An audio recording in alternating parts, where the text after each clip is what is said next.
Hello again, grade 10s. I need you to go to page 8 of your basic stoichiometry booklets. Today we are going to look at relative molecular mass. So if you think back to the beginning of the year when we did atomic structure and electron configuration, we taught you guys about relative atomic mass and how the atomic mass of an element is calculated by comparing it to 1/12 of the mass of the carbon-12 atom as a reference point. Another way to calculate it is by using the percentage abundance of the isotopes of that element. So we went through in the beginning of the year those two ways to calculate your relative atomic mass. What we're going to do today is we're going to look at molecular mass. So that is the mass of the molecule, the mass of the compound.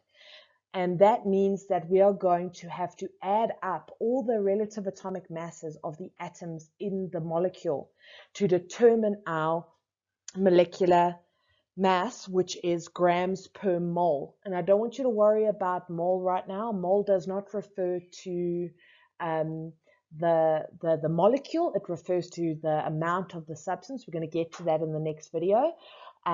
I just want you to, from this slide, I just want you to understand that we are taking the sum of all the atoms and we're adding them together to determine the mass of the molecule. So another way of saying it is molar mass. Some people abbreviate it and say MR. There are many different ways to write this. For us, for IB, I want you to call it relative molecular mass, and I want you to use the MR abbreviation, just like you see the AR abbreviation here for atomic mass. We use MR for molecular mass. So as I said before, the slide just reiterates exactly what I have said before. It is the sum of the relative atomic masses of each atom in the molecule. And the example we've got here is for carbon dioxide. Now, what is the chemical formula for carbon dioxide? It is CO2. So I have 2 oxygen atoms for every carbon atom, and that they are bonded together and that forms one molecule. So I have therefore 3 atoms in that molecule. I now need to determine my molecular mass. How am I going to do this? I'm going to look at my periodic table. This is where your periodic table becomes super important. So hopefully you guys all have your little data sheet in front of you. And you can look up carbon. Carbon is 12. The atomic mass for carbon is 12. What is the atomic mass for oxygen? It is 16. But I have 2 oxygen atoms. So in this situation, I'm going to have to times it by 16. Therefore, my molecular mass for carbon dioxide is going to be 44 grams per mole. And we'll get to that abbreviation a little bit later. I hope this is making sense. Write this example down on the page somewhere, maybe on there's a little bit of space under examples. Write the carbon dioxide example down, and a little bit later we'll be going through the other examples that are on the page. So here are 2 other examples that I have found, which have put it quite nicely. And I want you to use the same format or the same strategy when you're trying to determine your molecular mass. So here we've got an example for ammonia and we've got an example for ammonium sulfate. Please ignore the F in sulfate. It needs to be pH, not sulfate with an F. We don't like that. We do not butcher the English language. Here, I want you to look at the steps that are outlined on the slide. It says how to find the relative molecular mass. You determine the molecular formula of the molecule. So before you do anything, grade 10s, you write out the formula. That's before you do anything. Then you determine the number of atoms of each element in the molecule. So do you need 2? Is there only 1? Is there 3? You have to determine that second. You use your periodic table to determine the atomic mass, and you multiply the number of atoms of each element with the atomic mass. You add the values to get your molecular mass. So here are 2 examples. They're beautifully laid out for you. I would pause this video. I'd write those as well, extra, on your page. Write it out.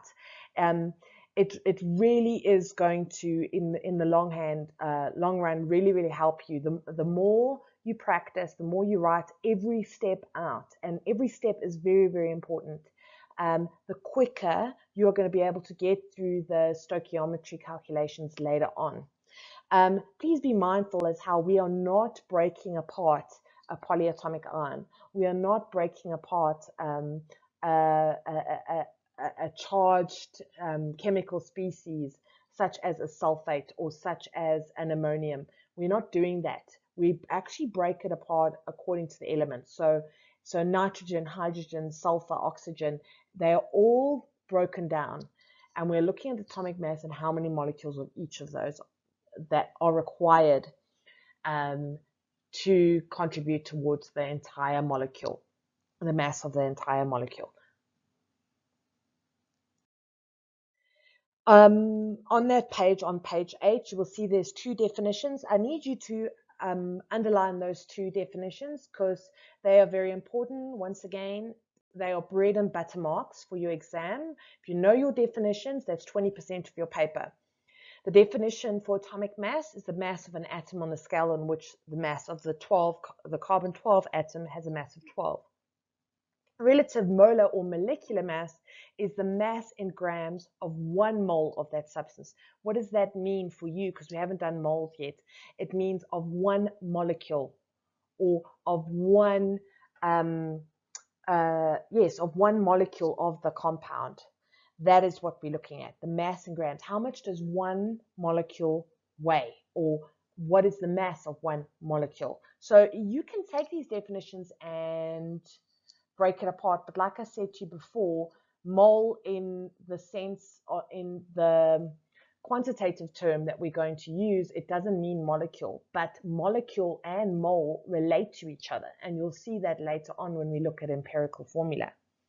We're going to look at two examples here in the book, and then I'm going to ask you guys to practice this strategy, practice these calculations. They're relatively easy, and I have worked them all out for you, so I've put them in the slides. So when I ask you to do the practice, please try and do it yourself. Don't go ahead and just write the answers in because, as I said before, you are just shooting yourself in the foot in the long run. So the two examples that you have in your booklet are for sulfuric acid and magnesium hydroxide. I want you to be very mindful of the layouts of how we do this, because we mark you for everything, guys. We mark you for formula, we mark you for subs, and we mark you for unit. So the first one is sulfuric acid. Write out your formula. So you're going to need 2 hydrogens, sulfur, which is 32, and you're going to need 4 oxygens. The answer is 98 grams per mole. And then for magnesium hydroxide, your hydroxide ion, I need 2 hydroxide ions for my magnesium. So it's going to be 24.3 plus 16 times 2, and then plus 2. And that should give you a total of 58.3 grams per mole. Now, write these in for me quickly while I'm speaking to you. And once you're done, I want you to pause the video, and then I want you to do the practice on page 8 and 9. There are 6 compounds that you need to work out the relative atomic mass of. Follow the strategy that I laid out for you and attempt this. Do not go directly to the slide with the answers, because then you are just shooting yourself in the foot in the long run. Okay, so grade 10s, here are the answers for your time to practice compounds. I want you to have a look at each chemical formula, the substitution, and the answer. At the end of the day, what your final answer is. You can give an answer up to 2 decimal places. 1 is fine as well. But like I said before, write out the formula, work out the number of atoms in your molecule, then from there work out the atomic mass and how that atomic mass contributes to the total molecular mass. So pause this part of the slide, check your answers, change anything that needs to be changed, and then we are done for today. And in the next video, we will be starting with the actual mole concept, and we'll be looking at how that helps us determine the amount of particles within a substance, and how that relates to solutions as well as gases.